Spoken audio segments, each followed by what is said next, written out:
I can show you the lab, cold and clinically glowing. Tell me, doctor, are you knowing what you've wired into this machine? Tiny brain in a jar, grown from cells that once were human, hooked to circuits all assuming it's just code, not something living, a whole new node, a bright and horrifying view. Yeah. It, it is, dude, it is.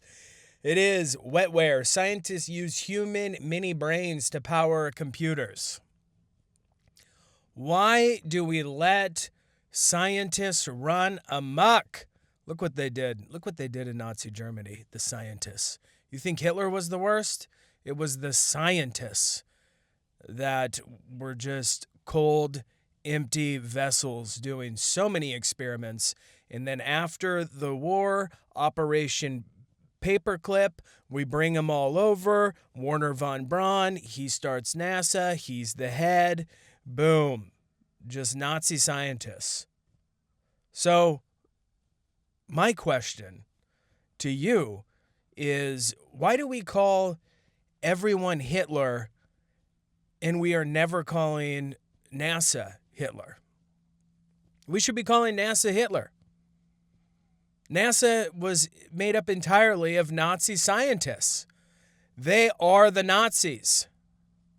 Now we got to think about the acronym. What is it? What does NASA stand for? Nazis aligning. We need an S word. We need a word that starts with S. Nazis aligning strategic AI. Nazis aligning strategic AI. I came up with it. You know that they're deep into the AI. They've been doing AI forever. I mean, all the pictures of space. I mean, come on. We're talking probably AI, am I right? So, yeah, these scientists running amok. They've given tiny clumps of human brain cells the nutrients-rich fluid they need to stay alive. What the hell is that? And can I buy some at Home Depot? So it's vital these mini brains remain healthy. Yes, we need the little brains in the jars to remain healthy, because they are serving as our rudimentary computer processors. And unlike your laptop, once they die, they cannot be rebooted. Yeah, I know, because they're human brains. This new field of research, called biocomputing or wetware, aims to harness the evolutionary, honed yet still mysterious computing power of the human brain, and the scientists must figure out how to harness this power. That's all they care about. All the scientists, doesn't matter the field, you know that they're doing some. They can't feel. They have no feelings. I say that we get rid of science. We ban it from existence. It's time. It's time to rise up and burn all the science books. Instead of trying to mimic, let's use the real thing, scientist Jordan said. Could you imagine going out to dinner with this guy? It was just like, hey, man, why would we try to mimic a human brain? Let's just put one in a jar and give it the nutrients that it needs to stay alive, and then we will harness its power. Just these scientists think they're gods. They think they're gods. So Wetware's computing power is a very long way from competing with the hardware that runs the world. Yeah, dude, I hope it stays that way. Could you imagine if this guy figures out how to run all the hardware that runs the world with human brains? We just have giant server farms with brains floating in tubes with nutrient-rich fluids. Oh my God, I just realized something. Oh Lord, help us all. Teenage Mutant Ninja Turtles is real. It's real. Remember the brain that lived inside the stomach in nutrient-rich fluid? I think his name was Brainy, Big Brain, Sir Brains a lot, Brain, whatever his name is. He lived in that weird shirtless guy in his tummy. He lived in his tummy. That's what they're building. I mean, this guy's basically Shredder. Jordan, scientist Jordan. Yep, so, I mean, there it is right there. This guy's just in there, just singing his songs. Unbelievable progress that we're too proud to question. Pushing flesh into engines. Calling torture evolution. Don't pretend it's just parts. There's a pulse inside that server. Hear it twitch like it remembers what a heartbeat used to be. A whole new node. That's too fun, dude. That is too fun. I'm having too much fun this morning. It's Friday. Dude, the weather is so gorgeous. Let the record show. Let the record show that the weather is so incredible this October in 2025. I never want it to end, okay? Standing outside this morning, the air feels so good on the organ that is the skin. I mean, it is so good. I never want it to end. I don't want this weather to end. I get sad on the inside when thinking about it, just boom, turning to winter like that. Boom, snow, winter, boom. This weather's over. I'm sad. Let the record show that this is the best October that I can remember. And I'm getting old. Skin tags aplenty. Yeah, dude, I'm loving this weather. I'm going to run later. I'm going to do things. Funny Bone tonight. I'm going to feature for Duncan Trussell, one of the main characters in the Elephant Graveyard video.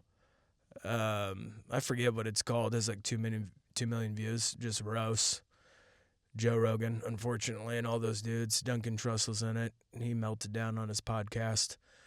I watch all the stand-up drama channels. Didn't know I needed it in my life. Didn't know it was a thing that I needed. But I enjoy it. I don't have to listen to a bunch of podcasts. Just know what's going on in the industry. So, yeah, and then tomorrow night, I am hosting a 150-year anniversary of one of the fraternities down in UNL. So, that should be a fun time. So, I found out something. Yesterday, on the show, I talked about the Curse of Bridge Hollow and how evil and demonic that movie was. And it's all about this thing, this evil entity, Stingy Jack, that, gets summoned back to the land of the living, and all the Halloween decorations come alive. Ouija boards, devil worshiper is one of the heroes. I mean, it is a wild ride of evil. And I did not know that Stingy Jack, it's based on a real thing. It's based on a real thing. Irish folklore. All right? They say there are two kinds of souls in this world. The ones who run toward the light and the ones who drift. Now, Stingy Jack, he wasn't evil like the devil, and he wasn't righteous like a saint. He was the worst kind of thing, a clever man with no direction. He tricked the devil twice, outsmarted him, laughed in his face, and when he died, heaven wouldn't take him. too stained with sin and selfishness. Hell wouldn't take him either. Too clever, by half. So the devil tossed him a single coal from the pit and said, "Here, Jack, light your own way, since you're so sure you don't need ours." And that's the thing about his lantern. It doesn't burn bright like truth. It doesn't roar like judgment. It just glows, soft, wandering, like indecision. Jack doesn't leap out from the shadows. He doesn't claw at your windows. He doesn't drag you to hell. No. Jack does something far more dangerous. He invites you to follow him. A little step, a small detour, just off the path. And out there in the dark woods where the ground is soft and the air gets cold, you'll see it, that lonely flicker bobbing through the fog. Not bright enough to guide you, just tempting enough to distract you. That's why the Irish carved faces into turnips. Yeah, they hollowed out turnips and beets. Later pumpkins, because they realized that turnips and beets were really difficult to carve out, I would imagine, and looked really dumb. And that's why the Irish carved faces into turnips, later pumpkins, not to protect their homes from a monster, but to declare their homes belong to the living. To say, "Not this house, Jack. We choose a different light," because Stingy Jack doesn't kill, he invites you to drift. And drifting, that's how most souls get lost, not in fire, not in fury, but in the little steps away from what's true. So when you light your jack-o'-lantern this year, don't just think it's decoration. Think of a man cursed to walk forever, with just enough light to see regret, and not enough to find home. And may that carved grin on your porch whisper back into the light, "Keep walking, Jack. This house remembers the way." End of scene. And that's the story. So the legend is, like, if you want, I'll give you the full legend, because you're probably like, what in the hell is going on right now? Just tell me what this is about. The story goes like this. There was a man named Jack. All right? This is Irish folklore. There was a man named Jack. He was drunk. He was a swindler. So cheap, they literally called him Stingy Jack. One night, he invited the devil himself to have a drink with him. Probably used a Ouija board. This guy is a sick, evil, twisted bastard. But true to his name, Jack didn't want to pay. So he convinced the devil to turn himself into a coin to pay for the drinks. The devil, for some reason, thought this was a great plan and did it. Hell of a Irish folklore story. So now, the devil turned himself into a coin. Okay, got it. So Jack stuffed the coin into his pocket next to a silver cross, which trapped the devil and prevented him from changing back. Jack made a deal. He'd let the devil go if he promised not to claim Jack's soul when he died. The devil agreed. Jack eventually died, as all cheap men do. I mean, all men do in general, right? And heaven said, absolutely not. Too sinful. To hell you go. But hell couldn't take him either because of the deal. So the devil mockingly tossed Jack an ember from hell to light his way as he wandered the earth for eternity. Jack put the ember inside a hollowed-out turnip and used it as a lantern. The Irish tradition. In Ireland, people carved turnips, beets, and potatoes. That's what I'm going to do. I'm going to stop carving pumpkins, and I am going to bring home a crate of potatoes and turnips and beets. And I'm going to carve them and put them all over my house and property when my wife is gone. And then when she comes home, she will see all my little potato lanterns, my beet lanterns, my turnip lanterns. It'd be so damn funny. So the people would carve turnips and beets. It would be funny because she would be like, "What in the hell is this? Is this how you're choosing to spend your time?" And I'll be like, "Yes, woman. Now pick up one of those grates. Pick up one of those crates and start a carving. Start a carving, woman." So they would carve all these with creepy faces and placed candles inside them to warn off Jack of the lantern, which became jack-o'-lantern. That's the origin of jack-o'-lantern. Did you know that? Did you know that?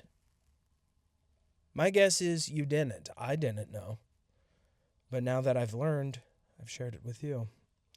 And now you know. And now you can seem very, very smart at all of your Halloween parties this year. Just go, yeah, you know the origin of the jack-o'-lantern? Guy, Stingy Jack, Irish, folklore, turnips, beets, radishes. I added that one. It'd be really hard to carve a radish. That's for midgets. So, yeah, they would ward it off. That became the jack-o'-lantern. When Irish immigrants came to America, they found pumpkins. Bigger, easier to carve, and way cooler. All right, I don't participate in any of this nonsense. I simply carve pumpkins because pumpkins look cool, they're fun to carve, and they look awesome. That's it. End of story. I don't carve the pumpkin and then do a Ouija board to summon it to life. I don't do spells and hexes and all that nonsense. That's for the damned. So when Irish immigrants came to America, they found pumpkins bigger, easier to carve, and then less humiliating than hollowing out of beets. Yeah, I'm sure all the people that weren't from Ireland, if they saw them carving faces into a beet, were like, God, we gotta turn these Irish into slaves and have them build the railroad. All right, now we have Halloween pumpkins, Target aisles full of decorative gourds, and suburban dads competing with their neighbors like it's Super Bowl of seasonal lawn flair. Yeah, it is. And this is all thanks to Stingy Jack being too cheap to buy a drink and too clever for his own good. So that's the thing about him. Like, he didn't wander around and then kill people. That wasn't the folklore. He was more like they say a spiritual pothole. It's one thing I read in the road. So it's like something that throws you off the path. So Irish travelers believed that seeing a strange wandering light, Jack's lantern, meant you were being lured into danger. Into a bog, cliffs, lost roads, or worse, moral stupidity. And that's the story of Stingy Jack. And, one of the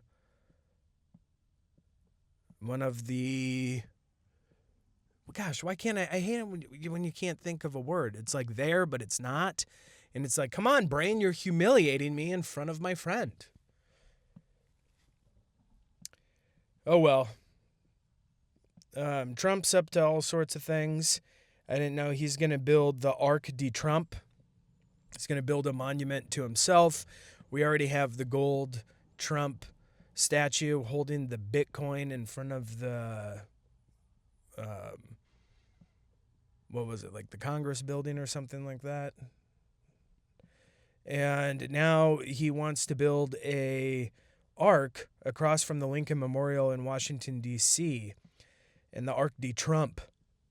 Arc de Trump. It sounds like a Red Hot Chili Pepper song. It's going to commemorate the country's 250th anniversary next year and is reportedly being privately funded by Trump supporters. And, yeah. He just wants to build it. It's based on the Paris Arc de Triomphe, which is close to the word Trump, and I don't know if that's how you say it. Even though I took French in high school, I failed French 1 3 times. 2 times. No, maybe 3. I think freshman, I'm not proud to say this, but it sucked. All I remember is Je m'appelle and All les maisons. I used to think I could count to 10 in French. I don't even know if I can right now. I can't remember what 1 is in France. Should have taken Spanish, though, and if I could have seen the future, if I could have seen it, then I would have taken it, and I would have remembered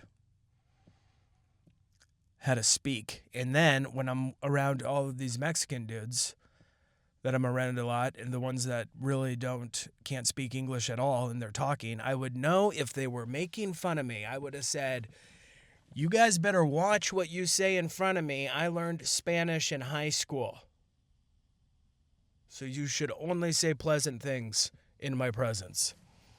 But of course, I would say that in Spanish. Yeah, so he's going to build it. And, yeah, I mean, are you surprised? He's got to have the monuments. If he can't make the Mount Rushmore, I mean, he's got to find some other things. He might be firing some missiles towards California this weekend. Just saying that out loud is just so funny to me, because it just seems so insane. But I don't even know if I can say what I wanted to say, even though I was joking around. I don't need to be swatted. All right, so yeah, Donald Trump is planning to order a major road closure this Friday and Saturday with the intention of launching missiles at California. He's like, "This earthquake has taken too long. Shoot the missiles, break them off, sink them into the ocean." So the plans are reportedly being finalized for 2 days of events under the guise of celebrating the 250th anniversary of the U.S. Marine Corps. So alongside a vanity parade, it's alleged that the Navy warships will fire 5 missiles into Camp Pendleton as a show of force. J.D. Vance is expected to attend, and the timing of the parade seems to coincide with the No Kings protests planned across the country this weekend. So, in response to the No Kings protests, Donald Trump is going to fire missiles and make them explode to show people how much power he wields. And then last night, Trump brought in everyone into the Oval Office to talk about, basically to talk about how all the crime is down. Stephen Miller, he spoke for a little bit, and I found this funny is Trump invited him up. He said, "I would love to have him come up and explain his true feelings." And then he said, "Maybe not his truest feelings. That might be going a little too far." So it's like, dude, what is the guy's truest feelings? Truest feelings. So, we got to find the, dude, I hate it. I'm like looking on this thing, and I'm just like trying to hit the points of some things I wanted to talk about. And there's so many ads are popping up, pop-up ads on every just square inch of the screen, up top, down below. Like, you have a very small window in order to scroll and read because of all the damn ads. And then while you're scrolling, in the middle of the article are more ads. It's a frustrating thing. I'm going to try show reader. All right. Thank you, Apple. It's the one thing that you've done that I really love. So, this person is saying that Trump seems to have developed an appetite for, solving crime by sending in the National Guard. And he was talking with the Egyptian president, Abdel Fattah el-Sisi, I don't know, over the weekend. He enthusiastic praise for the low crime rates under the often brutally authoritarian regime. It's like, great, this authoritarian regime has very low crime. I absolutely love it. And then Trump said something. He said that it's like a passion for me, Trump declared, stating that his actions were many, many steps above what he'd promised, and that they're just getting started. And then he referred to it as the surge. The surge. So close to the purge. Don't you agree? Wouldn't you agree? So, I don't know. Missiles being launched. I mean, I want to see some missiles explode. I don't like watching missiles explode on buildings and places where they're, blowing people up and killing people. I don't want that. Like, I want to see missiles explode in the middle of fields. Like, I would love to have a case of grenades. Like, that would be sweet. Just, to go out in the middle of nowhere, where I live, and just hurl grenades at things. Like, that would be fun. Rocket launcher, that's a dream. I knew some guy that was, he's pretty high rank for the National Guard, one of the sectors here in Nebraska. And I made a video for him once for his baton, his group. I don't know. I don't know military lingo. I apologize deeply. I wish I did, but I don't.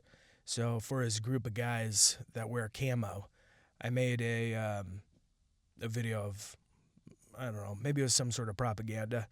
Sure it was, but it was fun. They had a rocket launcher and they were shooting it at cars and it was blowing up. And I'm like, can I come do that?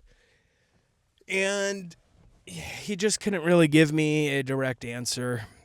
I don't know, something about inviting a civilian to their training just so I can fire rocket launchers probably goes against some sort of Army code, unfortunately.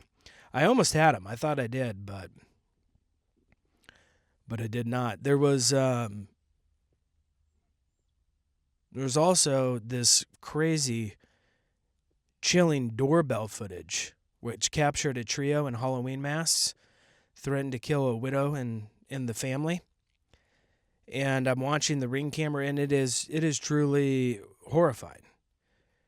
So these creeps, these demons, terrorized a widow in Virginia, and they tried to break into her home, threatening to kill the occupants inside. So the 3 suspects showed up outside of Washington, D.C. at this house, and the lady said, I thought it was a Halloween joke, a little prank. She said, Happy Halloween. But when the masked intruders refused to leave, she warned that she would call the police. That didn't scare them off, because why would they be afraid of the police? Not a lot of people are these days. Trump is trying to change that. He's developed quite a passion. So they kept knocking on the door. The knocks would get harder and harder, and the family's doorbell video captured 3 figures. We had the Michael Myers from Halloween. That was one of them. One of them was a clown, and then the other one, more demented and evil, sinister-looking nun, pounding on the door, demanding to enter the home. Either you're coming out or we're coming in, one of them shouted. Open the door. Yeah, see, this is horrifying, dude. I would open the door with my shotgun. With my shotgun, I would open that door, meaning I would shoot so many rounds through the door into them that the door would no longer be there, and neither would them. So, yeah, they just kept coming. They moved some threatening gestures. The group broke through a wooden fence, slashed open deck screens, and banged on windows while peering inside. Yeah, dude, this is why you need guns. Like, that lady she lives alone. She should have taken classes on how to use a firearm. She should have a firearm to protect herself. She could have just shot him right there. So she said her heart dropped when they said they were going to take a chair and break down the door. And after about 10 minutes of pure terror, the trio finally left. It's not even a joke gone wrong. They tried to enter the home. My dad recently just died, so it's like, I'm just glad I wasn't there. But now, this is the daughter talking. But now she's in fear. So, yeah, she's a poor widow by herself. Husband just died, and then these creeps show up, dude. These criminals are becoming more brazen and asking to be gunned down. This is what people are writing on the Twitter, on the X. Yeah, the footage is terrifying. This lady, I hope that she goes and buys a ton of guns. She lives outside of Washington, D.C., so I don't know if the guns are banned there or not. But maybe a slingshot. Maybe a flamethrower. Take them all with you. All right, this is going to be a good weekend. It's going to be beautiful outside. This is the best weather that there's ever been. Love it. Thank you for listening to me this week. I appreciate it. Share it with your friends, family, and subscribe. Hit up YouTube. I think I'm at 66 subscribers. It's just simply incredible. And follow. Still need some reviews on iTunes. I'm looking for you. I'm talking to you out there, sir. And I'll be back on Monday, 10 a.m. It's the Austin Anderson Show. Good day.